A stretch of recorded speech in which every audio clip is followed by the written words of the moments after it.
Chapters 1217, 1218, 1219, 1220 chapter start.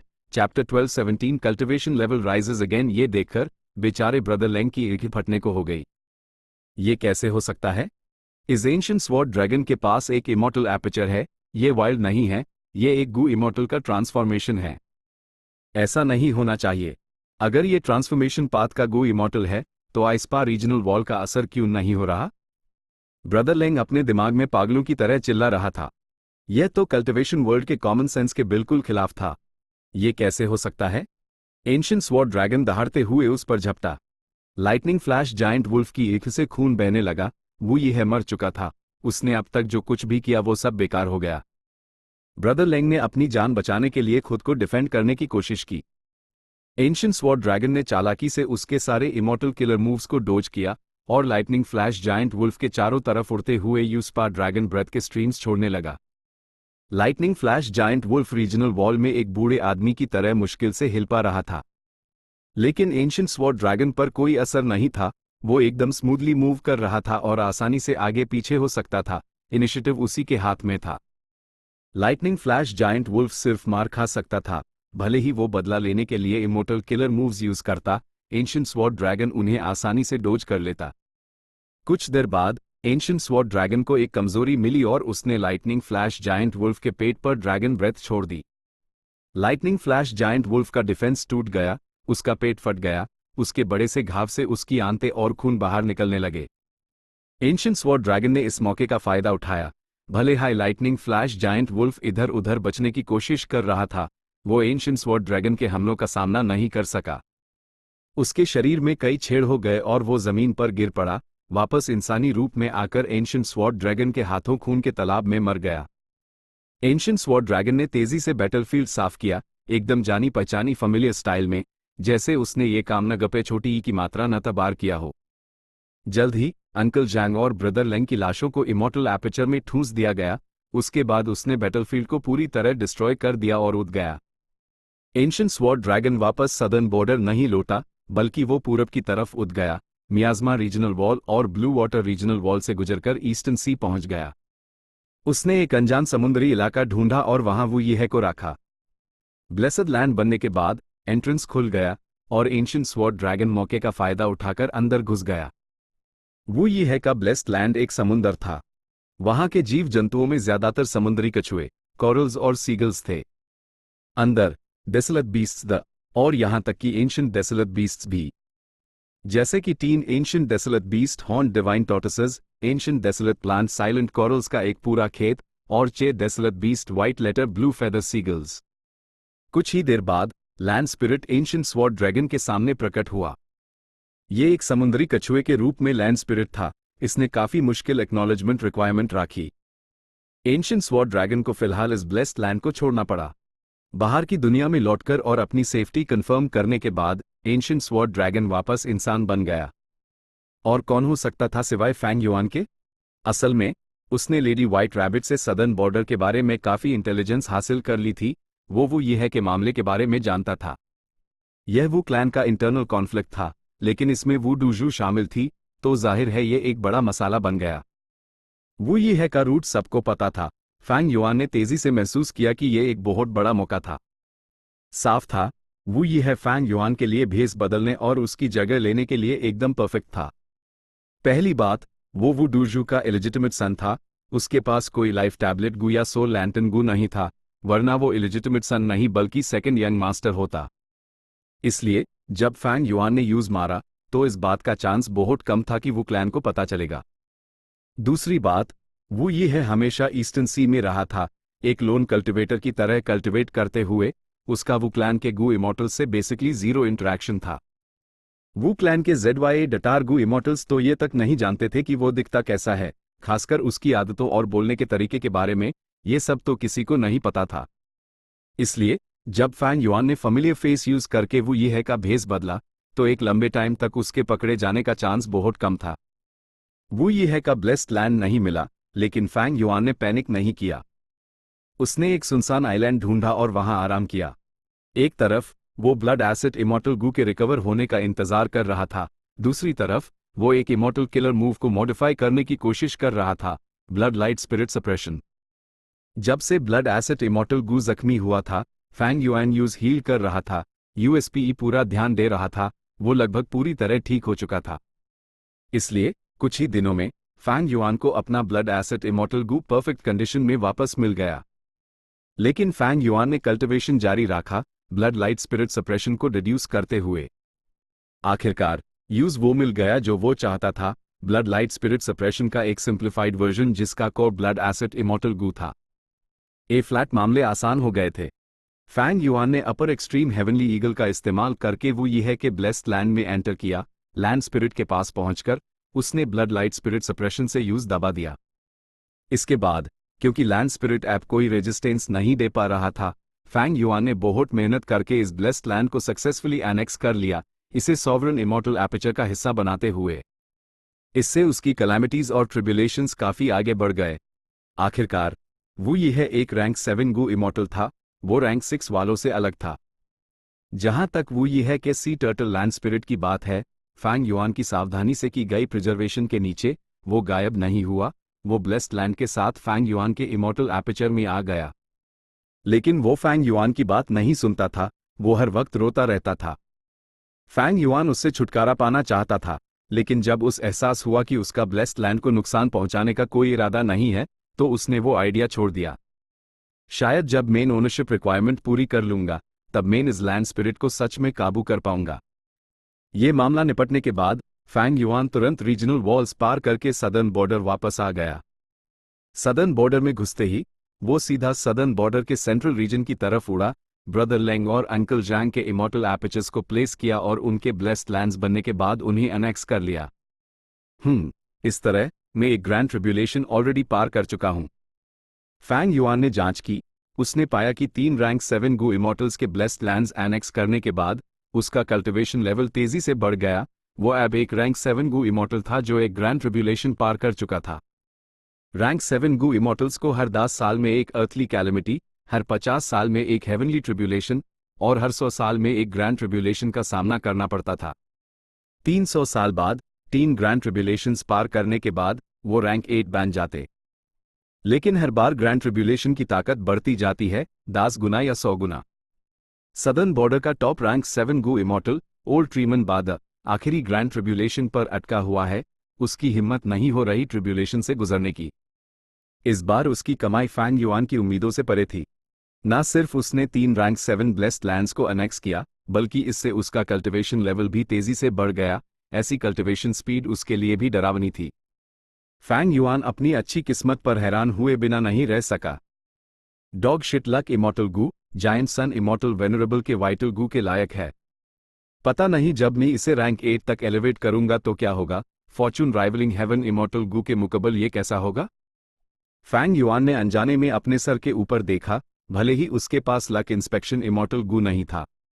Use ये नहीं पता था कि ये पूरा मामला इतनी स्मूथली इसलिए चला क्योंकि यंग वूजी ने immortal killer move burning soul bursting luck का इस्तेमाल किया था।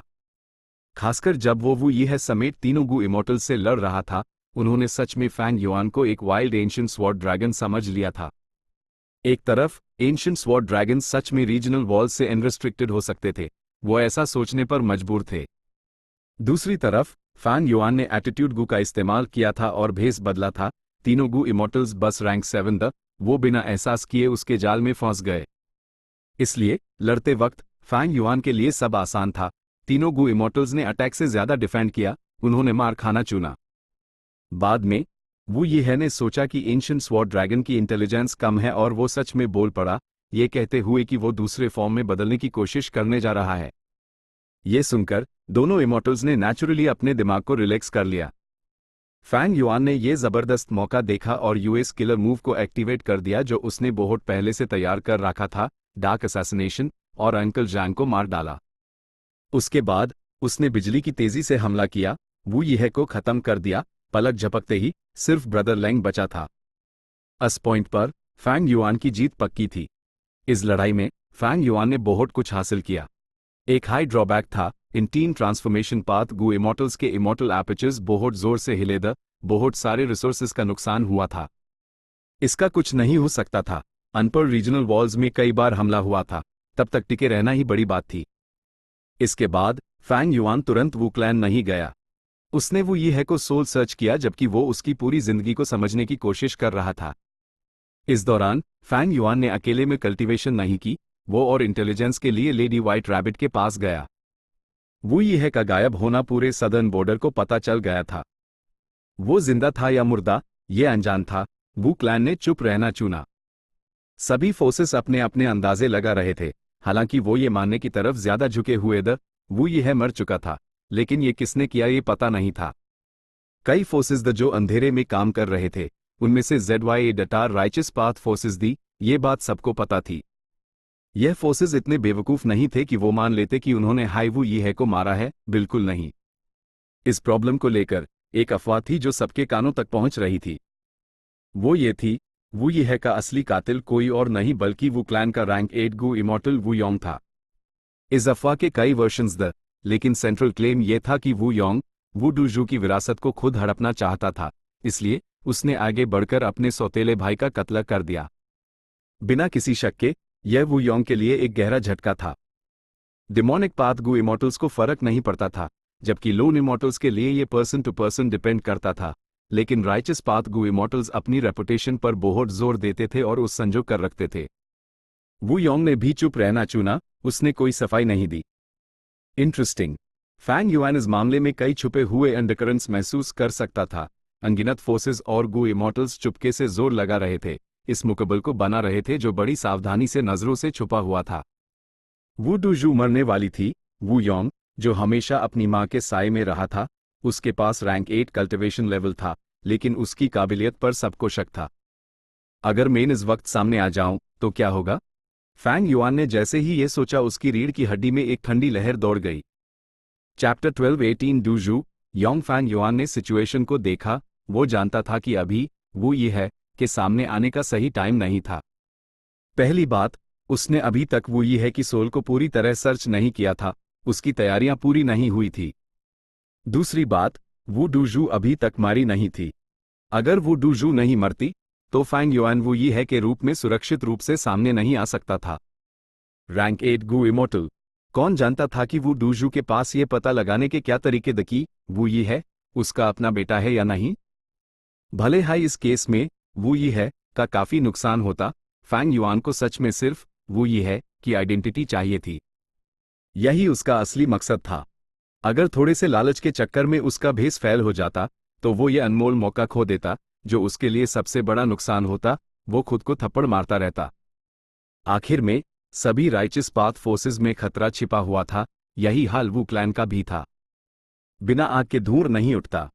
वू योंग के पास सच में मोटिव था और पूरी संभावना थी कि वो यीहे से निपट सकता था। अगर फैंग युआन बहुत जल्दी सामने आ जाता तो हो सकता था कि वू क्लैन यूज चुपके से मार डालता। वैसे देखा जाए तो वो यीहे की आइडेंटिटी काफी ट्रबलसम है, लेकिन शुक्र है मेरे पास फ्यूचर की मेमोरीज हैं। मैं जानता हूं कि मेरी पिछली जिंदगी के 500 सालों में क्या हुआ था। इससे मुझे सिचुएशन को एनालाइज करने में मदद मिलेगी। बस इसी तरह फैंग युआन ने कल्टिवेशन जारी रखा। उसने वो यीहे को सोल सर्च करना जारी रखा और बाहर की दुनिया के बारे में इंफॉर्मेशन कलेक्ट करता रहा। वू डूजू की हालत हर दिन बिगड़ती जा रही थी। पूरा सदर्न बॉर्डर एक कमोशन में था। उधर नॉर्दर्न प्लेन्स में ब्लड बैटल मार्शल कॉम्पिटिशन अभी भी चल रहा था। ल्यू ग्वानयी के बिना छूडू की साइड पूरी तरह से दबी हुई थी। लेकिन जल्द ही सिचुएशन बदल गई। हेवनली लॉर्ड बाइजू ने खुद 3 रैंक 7 लोन इमॉर्टल्स को इनवाइट किया और उन्होंने लगातार जीत हासिल की। छूडू की साइड को राइचस पाथ अलायंस के साथ डेडलॉक तक पहुंचाने में मदद की। ल्यू ट्राइब का गू इमॉर्टल ल्यू चैंग यह ऐलान कर रहा था कि वो ल्यू ग्वानयी को उससे लड़ने के लिए चाहता है, वरना वो एक काया, एक डरपोक और ना जाने क्या क्या है। सिर्फ ल्यू चैंग हाईफैंग युआन के लिए परेशानी नहीं ढूंढ रहा था, बल्कि ये लुई ट्राइब जैसे दूसरे फोर्सेस का भी यही हाल था। लेकिन ल्यू ग्वानयी बिना कोई निशान छोड़े गायब हो गया था, जैसे कि ये इंसान नॉर्दर्न प्लेन्स के गू इमॉर्टल वर्ल्ड में कभी था ही नहीं। ये पीछा करने वाले फोर्सेस का फेल होना तो तय था, लेकिन उधर सेंट्रल कॉन्टिनेंट में कई गू इमॉर्टल्स की किस्मत और भी खराब थी। डिफाई शैडो सेक्ट के गू इमॉर्टल्स द्वारा बनाए गए इस अंडरग्राउंड ऑर्गेनाइजेशन को हेवनली कोर्ट के गू इमॉर्टल्स और 10 महान एंशिएंट सेक्ट्स ने पूरी तरह से खत्म कर दिया था। इसके अलावा डेमन जजमेंट बोर्ड पर मौजूद कई लोगों को पकड़ लिया गया था। ब्लड पाथ डेमोनिक इमॉर्टल्स मारे गए, जबकि कुछ दूसरे डेमोनिक पाथ या लोन इमोर्टल्स के गुनाह कम द उन्हीं 10 महान एंशिएंट सेक्स ने ल जाकर स्लेव गु इमोर्टल्स बना दिया। एक दिन आधे महीने बाद वू डूजू ने वू योंग और कुछ दूसरे वू क्लैन के सुप्रीम एल्डर्स को अपने घर बुलाया। अपने आखिरी लम्हों में वू डूजू ने पहले से कहीं ज्यादा साफ आवाज में बात की। उसने कहा, मेरी जिंदगी में 3 अफसोस हैं। पहला अफसोस यह है कि मेन 7 फियर्स गॉज घोस्ट्स को खत्म करने में नाकाम रही, मैं सिर्फ उनका ठिकाना तबाह कर पाए। दूसरा अफसोस यह है कि मुझे 8 फेस्ड प्रेस्टीज विंडगू को रिफाइन करने के लिए काफी ड्राई क्लियर की नहीं मिल पाई। तीसरा अफसोस, ये कहते हुए वू डूजू रुक गई, यह है कि मैं अपने बेटे यह को नहीं देख पाई। उस वक्त मुझे उसके पिता से नफरत थी, मैंने यूज मार डाला, लेकिन मुझे वो नफरत और गुस्सा एक मासूम बच्चे पर नहीं निकालना चाहिए था, वो बेगुनाह है। मैं इसकी भरपाई करना चाहती हूं, लेकिन अब बहुत देर हो चुकी है। घर में कोई आवाज नहीं कर रहा था, एकदम खामोशी थी। वू डूजू ने एक लंबी सांस ली, अपने आप उठकर बैठते हुए। वो बड़ी मुश्किल से आधा बैठने की पोजीशन में आई, अपने बिस्तर के सिरहाने पर टेक लगाते हुए उसने कमजोरी से वू योंग की तरफ हाथ हिलाया। वू योंग उसका इशारा समझ गया, उसने तेजी से पर्दे हटाए और आगे बढ़कर वू डूजू के पास आकर अदब से घुटनों के बाल बैठ गया। वू डूजू ने अपने बड़े बेटे को देखा और एक लंबे आस बाद मुस्कुराई, योंग, तुम अच्छे हो, मैं तुमसे निराश नहीं हूं। वू योंग का शरीर कांप उठा, उसने अपना सर उठाया, उसकी उंगली लाल थी, आंसू टपक रहे थे। इस वक्त वो अपनी असली भावनाएं जाहिर कर रहा था, उसके सामने ये बुद्धि औरत आखिर उसकी मां थी। मेन वू क्लैन तुम्हारे हवाले कर रही हूं, मैं चैन से रह सकती हूं, वू डूजू ने कहना जारी रखा। मैं। वू योंग ने अपना मुंह खोला, उसकी आवाज भरी हुई थी, उसके चेहरे से आंसू बह रहे थे। वू डूजू ने आगे कहा, मेरा बच्चा यह यहां नहीं आ सका, ये किस्मत है। भूल जाओ, मैं यह इमोर्टल गू तुम्हें सौंपती हूं। तुम भी विंड पाथ कल्टिवेट करते हो, मैं उम्मीद करती हूं कि तुम इनकी कादर करोगे और इनका अच्छा इस्तेमाल करोगे। मां, मुझे आपके इमोर्टल गू नहीं चाहिए, मैं बस चाहता हूं कि आप जिंदा रहे। वू योंग सिसकते हुए बोला, पगले बच्चे, मौत से कौन बच सकता है? यहां तक कि जबरदस्त ताकत वाले इमोर्टल वेनरेबल्स और डेमन वेनरेबल्स भी आखिर में मर जाते हैं। हमेशा की जिंदगी तो बस बेवकूफों का एक ख्वाब है। ये कहते हुए वू डूजू के इमोर्टल गू उसके इमोर्टल एपर्चर से बाहर उठ गए, वू योंग की तरफ जाते हुए। पर्दे के दूसरी तरफ वू क्लैन के सुप्रीम एल्डर्स ये सब शांति से देख रहे थे। ट्रांसफर एकदम स्मूथ था, इमोर्टल गू का ऑरा एक एक करके वू योंग के शरीर में समा गया। वू डूजू ने खिड़की के बाहर देखा। धूप तेज थी, छोटी सी खिड़की से वो कमरे में आ रही थी। एक धुंधली सी नजर में वू डूजू को धूप में एक परछाई दिखाई दी। वो परछाई ना उसके पिता की थी, ना उसकी मां की, और ना हायस आदमी की जिसे उसने कभी अपनी जिंदगी में प्यार किया था, वो खुद थी। उसका वो जवान रूप, वो लड़की जिसकी मुस्कान सूरज की तरह रोशन थी। वू डूजू, वू डूजू, ही। वू डूजू ने अपना नाम 2 बार बुदबुदाया, फिर हल्के से हंसी। उसका शरीर सफेद रोशनी से चमकने लगा, उसके सूखे बूढ़े शरीर से नगपे छोटी ई की मात्रा न तो सफेद किरणें निकल रही थी। रोशनी के ये किरणें उसकी आत्मा और शरीर का विघटन थे। कुछ पाल बाद बिस्तर पर कोई नहीं बचा था, वो मशहूर और शक्तिशाली रैंक 8 गू इमोर्टल वू डूजू, एक ऐसी लेजेंड जिसने हजारों सालों तक सदर्न बॉर्डर पर अपना प्रभाव बनाए रखा था, इस दुनिया से गायब हो चुकी थी। उसने न अपना शरीर छोड़ा और न ही अपनी आत्मा। First supreme Elder. पर्दे के बाहर वू क्लैन के सुप्रीम एल्डर्स दुख से चिल्ला उठे। रोने की आवाजों से यह छोटा सा भी मालिक घर गूंज उठा। रोने के जरिए बेइंतहा दुख बाहर निकाला जा रहा था। वू योंग चुपचाप रो रहा था, वो जमीन पर घुटने टेके बैठा था, अपना सर नीचे किया और बिना हिले, एक मूर्ति की तरह। काफी देर बाद उसने धीरे से अपना सर उठाया, अब वो रो नहीं रहा था, उसका चेहरा लोहे की तरह मजबूत था। वो खड़ा हुआ। फिर उसने पर्दे के पार वू क्लैन के सुप्रीम एल्डर्स को देखा, वो जमीन पर पड़े रो रहे थे, उनकी आम शान और शौकत का कोई नामो निशान नहीं था। सब लोग अपना दुख संभालो, मां चली गई हैं, लेकिन हमें सदर्न बॉर्डर को वू क्लैन की शान से दखते रहना है। वू योंग की साफ आवाज में एक अनोखी अथॉरिटी थी। सुप्रीम एल्डर्स ने धीरे धीरे रोना बैंड कर दिया। वू योंग ने पर्दा साइड किया और बाहर आ गया। सुप्रीम एल्डर्स पहले ही खड़े हो चुके थे, उन्हें कुछ एहसास हो गया था। माहौल भारी हो गया था। इन गू इमोर्टल एल्डर्स ने वू योंग को सम्मान दिया, उन्होंने एक साथ कहा, हम फर्स्ट सुप्रीम एल्डर को प्रणाम करते हैं। एक युग की लेजेंड वू डूजू मार चुकी थी, उसका बेटा होने के नाते रैंक 8 कल्टिवेशन लेवल वाला वू योंग वू क्लैन का अगला फर्स्ट सुप्रीम एल्डर बन गया। वू क्लैन से खबर निकलने के बाद ये बिजली की तेजी से पूरे सदर्न बॉर्डर के गू इमॉर्टल वर्ल्ड में फैल गई। सदर्न बॉर्डर में एक कमोशन मच गया। वू डूजू आखिरकार मर गई। कई गू इमॉर्टल्स और फोर्सेस ने चैन की सांस ली। वू क्लैन के पास पहले डू रैंक 8 गू इमॉर्टल्स द, लेकिन अब सिर्फ एक ही बचा था। क्या वो अब भी नंबर 1 राइचस पाथ फोर्स बना रह सकता था? वू क्लैन के कंट्रोल में बहुत ज्यादा रिसोर्स पॉइंट्स लग रहे थे। वू डूजू चली गई थी, सिर्फ वू योंग बचा था, जिसके पास काफी टैलेंट और काबिलियत नहीं थी। क्या वो सच में वू क्लैन को शान के रास्ते पर ले जा सकता था? ना सिर्फ वू क्लैन के बाहर के गू इमॉर्टल्स इस बारे में सोच रहे थे, बल्कि वू क्लैन के अंदर भी कई मेंबर्स को इस नए फर्स्ट सुप्रीम एल्डर की काबिलियत पर शक था। और वू योंग के अपने सौतेले भाई वू यीहे को मारने की अफवाहें इस वक्त जोर शोर से फैल रही थी, जैसे उबलते पानी की सतह पर बुलबुले तेजी से उभार रहे थे। किंग यांग माउंटेन, कियाओ क्लैन का हेडक्वार्टर्स यहां था। कियाओ क्लैन के डूगू इमॉर्टल्स छोटी पर खड़े द वू क्लैन की दिशा में देख रहे थे। दोनों इमॉर्टल्स कई पैटर्न वाले बादलों को देख सकते थे।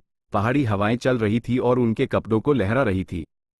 कियाओ क्लैन के फर्स्ट सुप्रीम एल्डर ने आ भरी। वू डूजू मार गई है, वू योंग ने अभी उसकी जगह ली है, लेकिन वो पहले से ही अपने भाई को मारने की अफवाहों से घिरा हुआ है। ही ये हमारे कियाओ क्लैन के लिए एक अच्छा मौका है। सब सोचते हैं कि हम वू क्लैन के चमचे हैं, लेकिन सच तो यह है कि हम सिर्फ सरवाइव करने की कोशिश कर रहे थे। वू क्लैन के इस कमोशन के साथ हमें आखिरकार एक्शन लेने का मौका मिल सकता है। दूसरे क्लान्स के मुकाबले हमारे पास वू क्लैन के साथ लंबे टाइम से चल रहे शादी के रिश्तों की वजह से बेहतर रीजन्स हैं। वू योंग आम सा लगता है, लेकिन मुझे लगता है कि वो इतना सिंपल नहीं है।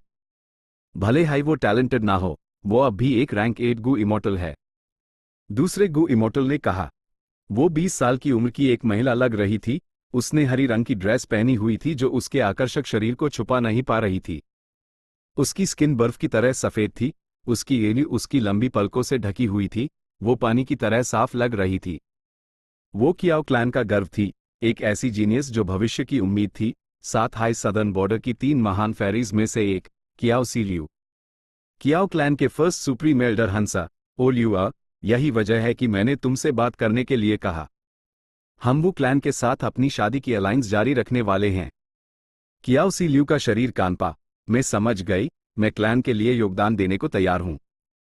बहुत अच्छा, क्लैन ने तुम्हें बेकार में नहीं पाला। कियाओ क्लैन का फर्स्ट सुप्रीम एल्डर बहुत खुश था। लेकिन अगर मैं वू योंग से शादी करती हूं, तो शायद मैं यूज कंट्रोल ना कर पाऊं। वो एक रैंक 8 गू इमॉर्टल है, उसके पास तो पूरे वू क्लैन पर अथॉरिटी है। कियाओ सीलियू हिचकिचाए। उसके साथ नहीं। कियाओ क्लैन के फर्स्ट सुप्रीम एल्डर ने मुस्कुराते हुए कहा। तो फिर और कौन? कियाओ सीलियू साफ तौर पर कंफ्यूज थी। वो ये है। वो ये है? हाँ, वो कुछ दिन पहले हमसे मिलने आया था। 7 दिन बाद वू क्लैन ने डिवाइन विंड माउंटेन पर एक शानदार फ्यूनरल रखा। सभी राइचस पाथ फोर्सेस, साथ ही कई लोन इमॉर्टल एक्सपर्ट्स, यहां तक कि कुछ खास डिमोनिक पाथ गू इमॉर्टल्स को भी फ्यूनरल के लिए इनवाइट किया गया था।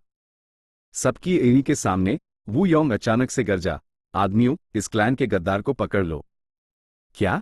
जू तुओ चौंक गया। वो विरोध करना चाहता था लेकिन बहुत देर हो चुकी थी। मास्टर, आप क्या कर रहे हैं? मैं आपका सबसे वफादार और समर्पित सेवक हूं। जू तुओ जोर से चिल्लाया। ही वू योंग हल्के से हंसा। उसने जू तुओ की तरफ इशारा करते हुए चिल्लाया, तुम सच में एक वफादार और समर्पित सेवक हो, जू तुओ। और मैं तुम पर इतना भरोसा करता था, लेकिन तुमने मुझे धोखा दिया, मेरे भाई के सफर का रास्ता लीक किया, और नगपे छोटी ई की मात्रा न तो शैतानों को उस पर हमला करने पर मजबूर किया। मेरा बेचारा भाई, मैं उससे मिल भी नहीं पाया, लेकिन वो तुम जैसे दुष्ट शैतानों के हाथों मारा गया। ये कहते हुए वू योंग ने आसमान की तरफ आ भरी, उसके चेहरे से आंसू बहने लगे। जू तुओ देखता रह गया, हक्का बक्का। उसके अंदर का शौक शब्दों में बयान नहीं किया जा सकता था। वो इनकार करना चाहता था, लेकिन वू योंग ने ऐसे बूटों का एक पूरा ढेर फेंक दिया। सबूतों को झुठलाया नहीं जा सकता था। जू तुओ के पास कोई जवाब नहीं था। उस अब एहसास हुआ कि वू योंग को उसकी असलियत बहुत पहले से पता थी। उसने इतने टाइम तक सब बर्दाश्त किया, आज तक। वू योंग ने उसका इस्तेमाल अपने भाई वू यीहे को खत्म करने के लिए किया, और साथ ही विरासत को पूरी तरह हासिल कर लिया। वो क्लैन का फर्स्ट सुप्रीम एल्डर बन गया और आज इस दिन उसके बारे में सारी अफवाहों को चकनाचूर कर दिया। जू तुओ वो कुर्बानी का बकरा था जिसे उसने फेंक दिया था। आज मैं सब कुछ जीत लूंगा। वू योंग अपने मन में हंसा, लेकिन उसने जू तुओ की तरफ इशारा किया, ऑर्डर देते हुए, इसे खींच कर ले जाओ। राइचस पाथ के रिप्रेजेंटेटिव्स बेचैन थे, यहां तक कि अनडेमोनिक पाथ और लोन इमॉर्टल्स के चेहरों पर भी हैरानी थी। वू योंग ने इधर उधर देखा, बेहद संतुष्ट महसूस करते हुए। लेकिन जैसे ही वो बोलने वाला था, कियाओ क्लैन का फर्स्ट सुप्रीम एल्डर खड़ा हुआ। मेरे पास लॉर्ड वू योंग के लिए एक अच्छी खबर है। आपका भाई वू ये है मारा नहीं है, ना सिर्फ वो बच गया, बल्कि वो मेरे कियाओ क्लैन की मदद से यहां पहुंच गया है। क्या? चैप्टर 12-19 फैंग युआन वर्सेस वू योंग। फैंग युआन ने लंबे लंबे कदम उठाए, कियाओ क्लैन के गू इमॉर्टल्स के ग्रुप से बाहर निकलते हुए। एक ही पाल में सबका ध्यान उस पर आ गया। फैंग युआन तुरंत सेंटर ऑफ अटेंशन बन गया। उसका चेहरा देखकर वू क्लैन के कई सुप्रीम एल्डर्स ने हैरान होकर कहा, ये तो बिल्कुल एक जैसे हैं। फैंग युआन का अपीयरेंस, नहीं, वू ये है का अपीयरेंस, अपनी असली मां वू डूजू से बहुत मिलता जुलता था। ये एक ऐसी बात थी जिसे झुठलाया नहीं जा सकता था, ये फैंग युआन का एडवांटेज था। वू योंग अलग था, वो अपने पिता जैसा दिखता था, उसकी ऊँगली और भुएं आम थी, वो बहुत ऑर्डिनरी दिखता था, उसके अंदर एक नेचुरल, अनरिमार्केबल ऑरा था। लेकिन वो ये है अलग था। वो हैंडसम और मस्कुलर था, वो भीड़ में एक ऐसे भाले की तरह अलग दिख रहा था जो आसमान को चीरने के लिए तैयार हो। भले हाई वो ईस्टर्न सी में रहता था, उसके फीचर्स वू क्लैन के गू इमॉर्टल्स से बहुत मिलते जुलते थे, खासकर उसकी नाक, जो चौड़ी और ऊंची थी। एक नज़र में ही लोग बता सकते थे कि ये इंसान बहुत एक्स्ट्रॉर्डिनरी था। उसकी पर्सनैलिटी मजबूत थी और उस हल्के में नहीं लिया जा सकता था। ऑफ कोर्स, फैंग युआन के इस तरह का इंप्रेशन दिलाने की वजह काफ़ी हद तक उसके अपीयरेंस की वजह से थी। असली वू ये है में वू क्लैंसमैन वाले फीचर्स नहीं थे। Rank 8 immortal killer move, familiar face, thieving heaven demon venerable का सिग्नेचर मेथड इस वक्त अपना कमाल दिखा रहा था। यहां मौजूद सारे गू इमॉर्टल्स धोखा खा गए, उनमें से कोई नहीं बता सकता था कि फैंग युआन एक इम्पोस्टर था। सच तो यह था कि वू क्लैन के गू इमॉर्टल्स भी वू ये है को पहली बार देख रहे थे। बिना किसी शक के, फैंग युआन की पहले की तैयारी और मेहनत अब रंग ला रही थी। जब वू क्लैन के गू इमॉर्टल्स ने यूज देखा, तो उनके मन में उसके लिए कुछ अच्छी फीलिंग्स आई, क्योंकि वो ये है वू डूजू जैसा दिखता था। वू डूजू सुंदर नहीं थी, उसके फीचर्स मर्दों वाले द, अगर वो एक मर्द होती, तो वो एक महान हीरो होती जो आसमान को टक्कर दे सकती थी। वो ये है 70% उसके जैसा दिखता था। वू डूजू मार चुकी थी, वू क्लैन में उथल पुथल मची हुई थी। क्लैन के गू इमॉर्टल्स सभी वू डूजू की उपलब्धियों और शान को याद कर रहे थे। आखिरकार, इंसान ऐसे ही होते हैं, जब लोग जिंदा होते हैं तो उनसे ज्यादा लगाव महसूस नहीं करते, लेकिन जैसे ही वो चले जाते हैं, वो उनकी कदर करना चाहते हैं। फैंग युआन इस मोड़ पर सामने आया, इसने इमॉर्टल्स की इस मेंटल स्टेट का खूब फायदा उठाया।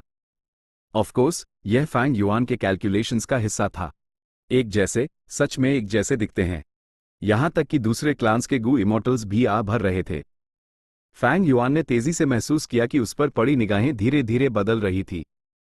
अपनी पिछली जिंदगी के 500 सालों में उसने ऊंचे कल्टिवेशन लेवल की उपलब्धि हासिल नहीं की थी, लेकिन उसने 500 साल की जिंदगी गुजारी थी। उसने सिचुएशन को ऑब्जर्व करने की एक अतुलनीय क्षमता पैदा कर ली थी, और अपने आसपास के गू इमॉर्टल्स के इमोशंस में बदलाव को तेजी से समझने की शक्ति। उसने महसूस किया कि वू क्लैन के गू इमॉर्टल्स की निगाहें वेलकमिंग थी, जबकि वू योंग की निगाहों में दुश्मनी थी। वू योंग सच में शॉक था। फैंग युआन ने वू ये है का भेस बदलकर सामने आकर उसके प्लान्स और अरेंजमेंट्स को बुरी तरह प्रभावित किया था। जिस चीज ने वू योंग को चौकन्ना कर दिया था वो ये थी कि फैंग युआन और कियाओ क्लैन के गू इमॉर्टल्स एक साथ थे। उसे एक तरह की सतर्कता महसूस हुई। सच तो ये था, वू योंग अपने दिल की गहराइयों में अपने इस छोटे भाई से नफरत करता था। भले ही दोनों पहली बार मिल रहे थे, वू योंग को फैंग युआन पहली नजर में ही पसंद नहीं आया, क्योंकि वू ये है अपनी मां वू डूजू जैसा बहुत दिखता था। इतने साल वू योंग वू डूजू के साथ रहा था, उसके साए में पाल बढ़कर। वू डूजू एक विशाल पेट थी, इस पेट के पत्ते पूरे वू क्लैन की रक्षा करते थे, जिसमें वू योंग खुद भी शामिल था। वू योंग को लगता था जैसे वो हमेशा अपना सर झुकाए रहता है। पेट का साया एक परछाई की तरह था जो उसकी जिंदगी पर मंडराता रहता था। वो वू डूजू का बेटा था, लेकिन ये मत भूलो, वो एक मर्द था। मर्द स्वाभाविक रूप से ताकत की तलाश करते हैं, अथॉरिटी के लिए एक तीव्र इच्छा रखते हैं। लेकिन हमेशा से वू योंग वू डूजू के साए में था, उसकी ताकत, उसकी काबिलियत और उसकी पहचान। वू योंग उसका विरोध नहीं कर सकता था, उस अपना सर झुकाना ही पड़ता था। वू डूजू गुजर गई। वू योंग स्वाभाविक रूप से बहुत उदास और दुखी था, लेकिन साथ ही अनिवार्य रूप से उसने आज़ादी महसूस की, उसने खुशी महसूस की।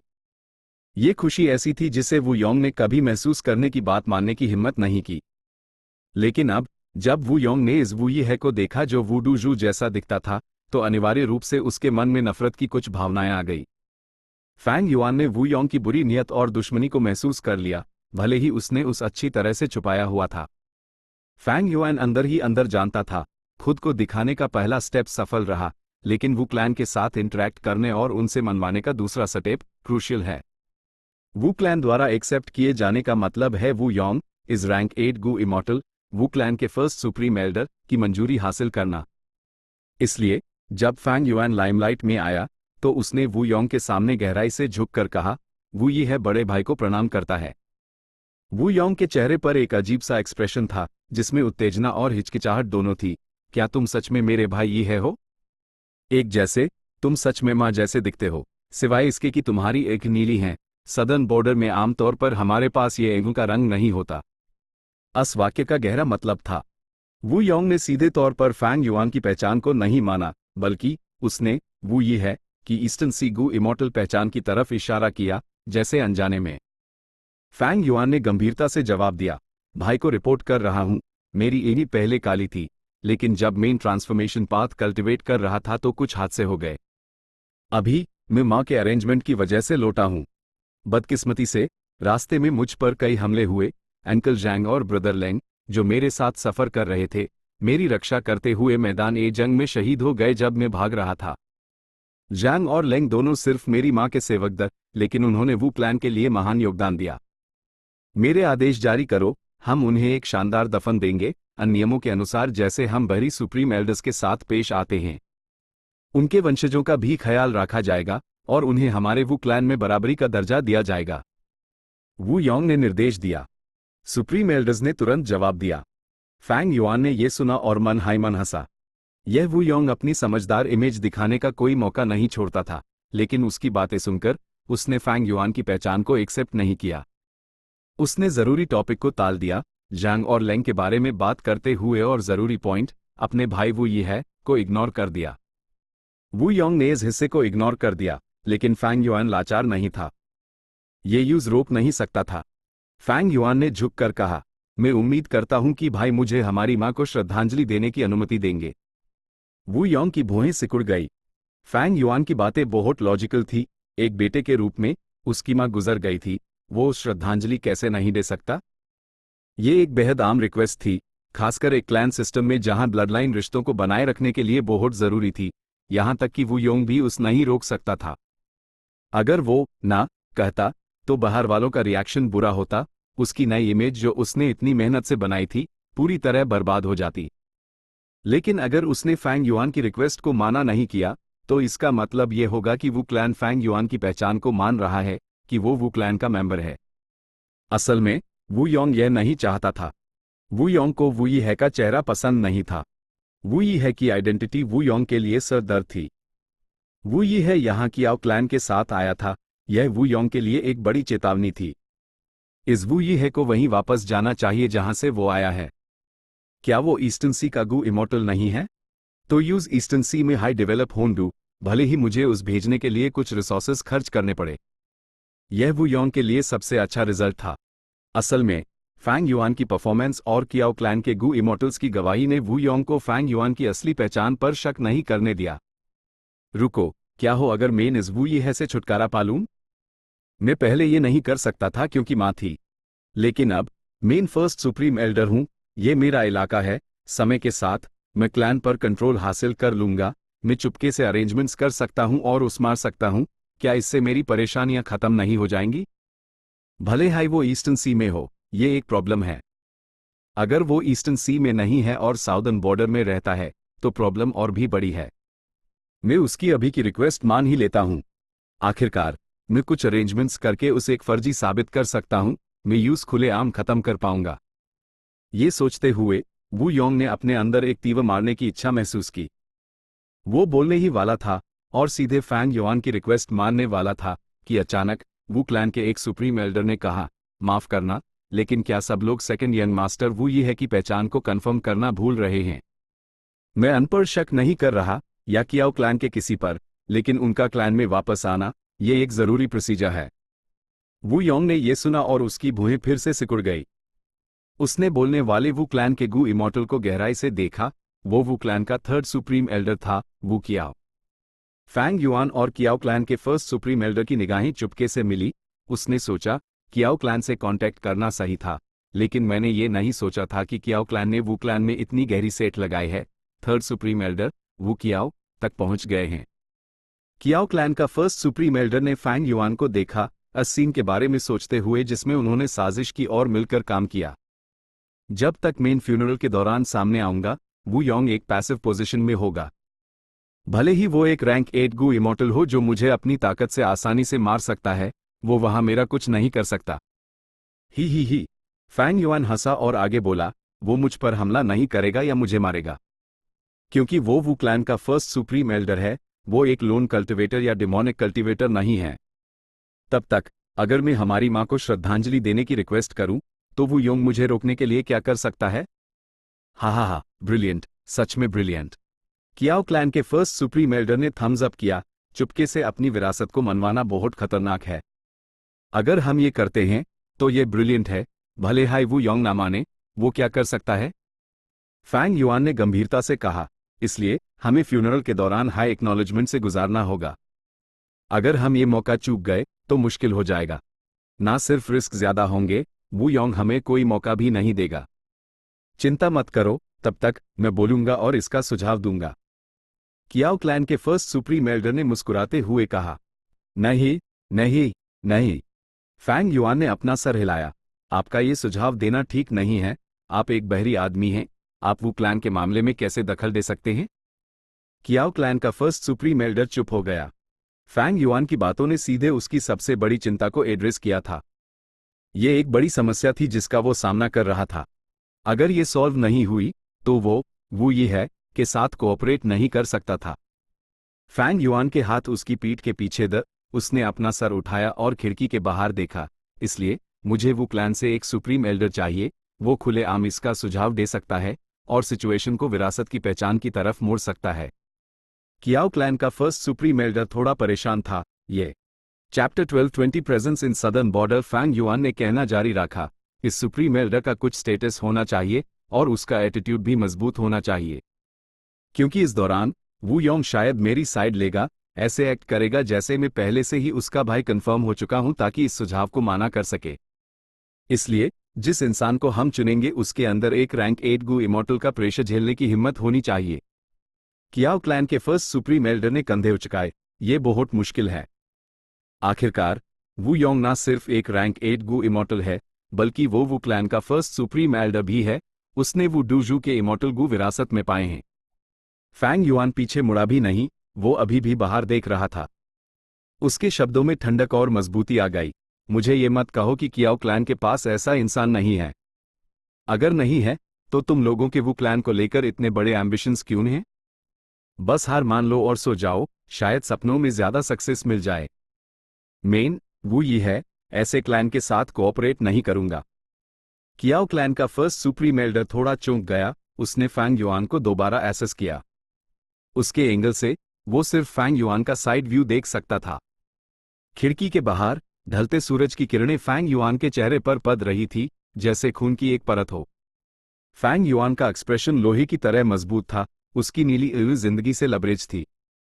ये आदमी ही इंटरेस्टिंग, जैसा वू डूजू के बेटे से उम्मीद थी। कियाओ क्लैन के फर्स्ट सुप्रीम एल्डर ने मन ही मन आ भरी, फिर सहमति जताते हुए कहा, हम तुम्हारे आइडिया के साथ जाएंगे। भले हाई वू डूजू मार चुकी थी, उसके फ्यूनरल पर एक अजीब और इंटरेस्टिंग सीन था। वू डूजू का ईस्टर्न सी से आया इलिजिटिमेट सन वू ये है सामने आ गया था अपनी मां को श्रद्धांजलि देने के लिए। अलग अलग फोर्सेस के सभी गू इमॉर्टल्स चुपचाप बिना दखल दिए देख रहे थे। आखिरकार यह वू क्लैन के इंटरनल अफेयर्स थे। उनमें से कई गु इमॉर्टल्स सरफेस के नीचे की कुछ चीजें देख सकते थे। लेकिन जब वू क्लैन के थर्ड सुप्रीम एल्डर वू कियाओ ने बोला तो कई निगाहें उस पर जा टिकी। वू कियाओ बेपरवाह लग रहा था, निष्पक्ष और ईमानदार होने का एटीट्यूड दिखा रहा था। वो वू क्लैन का थर्ड सुप्रीम एल्डर था। कियाओ क्लैन वू क्लैन में एज हैड तक सेठ लगा सकता था। फैंग युआन शॉक था। ऑफ कोर्स वो इसमें शामिल पार्टी में से एक था, वो ज्यादा जानता था और उसका जजमेंट ज्यादा क्लियर था। जो लोग इस मामले में अनजान थे, बिना इसके पीछे के रीजंस जाने, वो ये नहीं बता सकते थे कि वू कियाओ का स्टेंस क्या था। क्या वो वू क्लैन की साइड था या कियाओ क्लैन की? भले हाई वू योंग ने इस पॉसिबिलिटी को नोटिस किया, वो फैक्ट्स को कंफर्म नहीं कर सकता था। वू योंग बोला, ठीक है, हम अपने भाई की विरासत की पहचान की रस्म यहीं मेरी माँ के फ्यूनरल पर ही करेंगे। मुझे यकीन है कि मेरी माँ ये देखकर बहुत खुश होंगी। उसने उन्हें टोका नहीं, वो सीधे मान गया। फैंग युआन ने वू योंग को गहराई से देखा, ये इंसान सिंपल नहीं था। कियाओ क्लैन का फर्स्ट सुप्रीम एल्डर भी वू योंग के रिएक्शन से थोड़ा हैरान था। वू योंग के लिए उसकी एवैल्यूएशन एक लेवल ऊपर चली गई। साफ था, वू योंग ने नोटिस कर लिया था कि वो फैंग युआन को उसकी विरासत की पहचान से नहीं रोक सकता। अगर वो माना करता रहता तो वो अपनी रेपुटेशन और इमेज खो देता। इससे अच्छा था कि वो मान जाए और इस मामले को होने दे। यहां मौजूद सभी इमॉर्टल्स इसके गवाह बन सकते हैं। इमॉर्टल गूलर आओ। थर्ड सुप्रीम एल्डर वू कियाओ खड़ा हुआ। यूस इस इवेंट का होस्ट बनना था ताकि वू योंग और बाकी लोग इसमें कोई छेड़छाड़ ना कर सकें। जल्द ही वू क्लैन इमॉर्टल गूलर आया। वू कियाओ फैंग युआन के सामने खड़ा हुआ, अपने हाथ में एक इमॉर्टल गू पकड़े हुए, कहते हुए, ये एक रैंक 7 ब्लड पाथ इमॉर्टल गू है। ब्लड लाइन, हमारे वू क्लैन ने इसे एक ब्लड पाथ डिमोनिक इमॉर्टल को मारकर हासिल किया था। ये हमारी जीत की निशानी है। इसका इस्तेमाल सेकंड यंग मास्टर की पहचान को सर्टिफाई करने के लिए किया जा सकता है। जैसे ही उसने ये कहा, वहां मौजूद गो इमॉर्टल्स ने मन ही मन ईंट घुमाई। ब्लड पाथ को बर्दाश्त नहीं किया जाता था, ये बहुत खतरनाक था। लेकिन सच तो ये था, हर राइचस पाथ फोर्स इस पर चुपके से रिसर्च कर रहा था, क्योंकि ब्लड पाथ किसी की भी बैटल स्ट्रेंथ को सबसे तेजी से बढ़ा सकता था। साफ था, ये ब्लड लाइन इमॉर्टल गू वू क्लैन की रिसर्च का प्रोडक्ट था, लेकिन उन्होंने इसे अपनी लड़ाई की लूट कहा। सेकेंड यंग मास्टर, कृपया खून की एक बूंद दीजिए, वू कियाओ ने कहा। फैंग युआन टेंस हो गया। ये एक रैंक 7 ब्लड पाथ इमॉर्टल गू था। ये उसकी उम्मीदों से बाहर था। खून की एक बूंद उसके शरीर की जांच से अलग थी, इसमें छेड़छाड़ करना मुश्किल था। सबकी निगाह में फैंग युआन ने जैसा कहा वैसा किया और खून की एक बूंद निचोड़ कर वू कियाओ को दी। वू कियाओ ने इमॉर्टल गू का इस्तेमाल किया और उस अपने हाथ में खून की तरफ एम किया। तभी एक गहरी लाल रोशनी चमकी। कोई इशू नहीं था। फैंग युआन ने चैन की सांस ली। शुक्र है, ब्लड एसिड इमॉर्टल गू रिकवर हो गया था और मैंने यूज फेमिलियर फेस में ऐड कर लिया था ताकि अपनी ब्लड लाइन को छुपा सकूं। पिछली बार मैंने ही फैन के ट्रू इनहेरिटेंस में मेजर्स को धोखा दिया था, जबकि इस बार main rank 7 blood path immortal Gu blood line को पार कर गया। शुक्र है, ये सिर्फ रैंक 7 था। अगर ये रैंक 8 होता तो शायद वो उस धोखा ना दे पाता। फैंग युआन इस मामले में काफी लकी था। ऑफ कोर्स वू क्लैन इतना फजूल खर्च नहीं होने वाला था कि एक ब्लड पाथ इमॉर्टल गू को रैंक 8 तक रेस करे। एक रैंक 8 इमॉर्टल गू को रिफाइन करने की कॉस्ट बहुत ज्यादा थी। ये एक सुपर फोर्स के असेट्स को बिना सक्सेस की एश्योरेंस के सुखा सकती थी। लेकिन ये सब कुछ नहीं था। इसके बाद वू कियाओ ने फैंग युआन से कई जरूरी सवाल पूछे। इनमें से कुछ सवालों के जवाब फैंग युआन जानता था, जबकि कुछ के नहीं। उसने ईमानदारी से जवाब दिया। सवालों में से कुछ ट्रैप्स द ऐसी घटनाएं जो कभी हुई ही नहीं थी, उनका इस्तेमाल उस फंसाने के लिए किया गया था। लेकिन फैंग युआन ने वो ये है कि सोल को सर्च कर लिया था, वो इन सवालों से निपट सकता था। असली खतरा rank 7 immortal Gu blood line था, वो उस पहले ही पार कर चुका था। अब ज्यादा मुश्किल बाकी नहीं थी। सैकड़ों सवाल पूछे गए। वू कियाओ अभी भी एक्सप्रेशनलेस था, लेकिन दूसरे वू क्लैन सुप्रीम एल्डर्स ने सर हिलाया। उनमें से कुछ मुस्कुरा रहे थे। फैंग युआन को देखते हुए ये दिखा रहा था कि वो टेस्ट पहले ही पास कर चुका था। असल में हमें आपकी सोल और हड्डियों की भी जांच करनी थी, लेकिन लेडी वू डूजू गुजर चुकी हैं, हम यूज स्किप कर देंगे, वू कियाओ ने कहा, जिससे फैंग युआन बेहद खुश हुआ। शुक्र है, वो अनरैंक 8 इमॉर्टल गू के मामले में लालची नहीं था। अगर वो उसके द्वारा खुद सवाल जवाब किया जाता तो उसके सोल पथ और बोन पाथ के मेथड्स इतने इंप्रेसिव नहीं थे। पूरा चांस था कि उसकी कोई कमजोरी सामने आ जाती।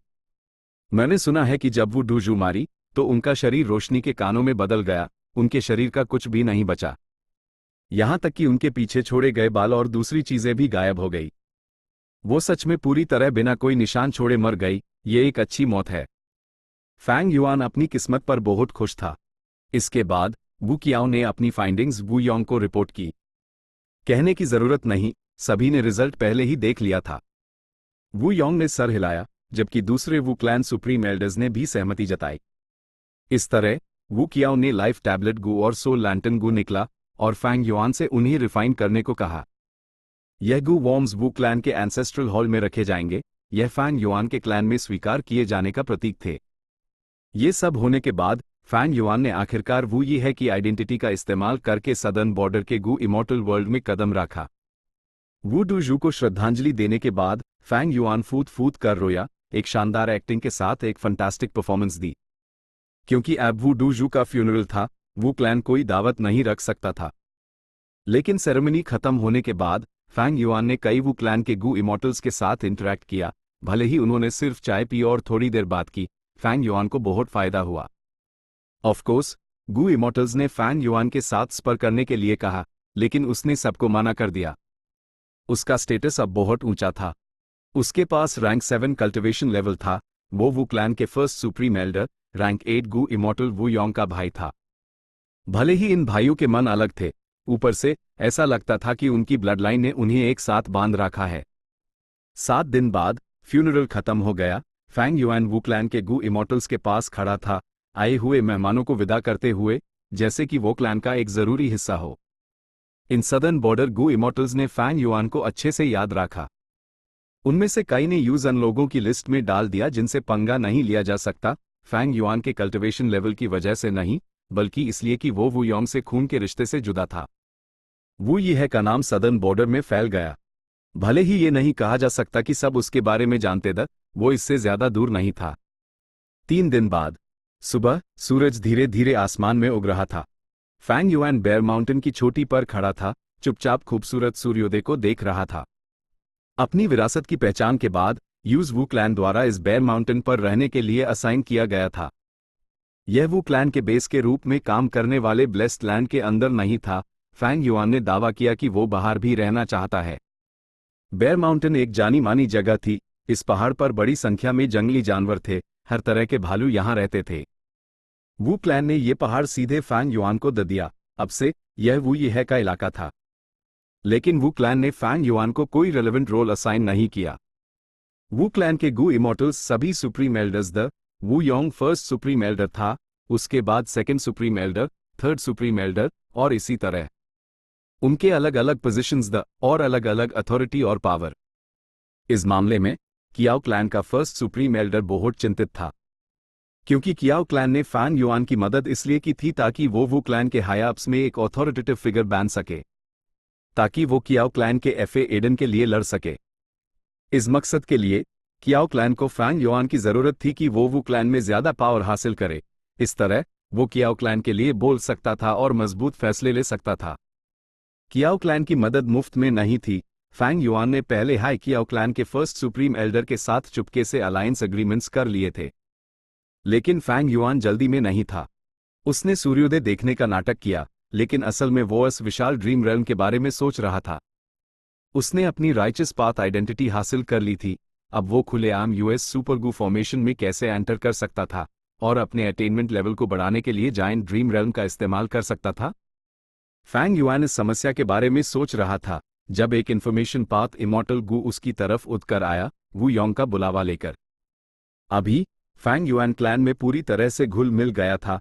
यह प्रोसेस सदर्न बॉर्डर के अनग पे छोटी ई की मात्रा न तगू इमॉर्टल्स ने देखा था। वू योंग अब उसकी जान को नुकसान नहीं पहुंचा सकता था। जहाज चल चुका था, अब बहुत देर हो चुकी थी, खासकर जब वो वू क्लैन के टेरिटरी के अंदर था। वू योंग को अपने इस छोटे भाई की रक्षा करनी थी। फैंग युआन ने इन्फॉर्मेशन पाथ इमॉर्टल गू के निर्देशों का पालन किया और एक हॉल में वू योंग से मिला। वू योंग ने कहा, तुम मेरे छोटे भाई हो, तुम अभी अभी क्लैन में लौटे हो। हमारे क्लैन के नियमों के अनुसार हर नया एडवांस रैंक 6 गू इमॉर्टल एक रैंक 6 इमॉर्टल गू चुन सकता है। रैंक 7 बनने के बाद वो एक रैंक 7 इमॉर्टल गू चुन सकते हैं। इस इन्फॉर्मेशन पाथ इमॉर्टल गू को अपने साथ ले जाओ और क्लैन के खजाने में जाकर अपने डू इमॉर्टल गू चुन लो। Chapter and.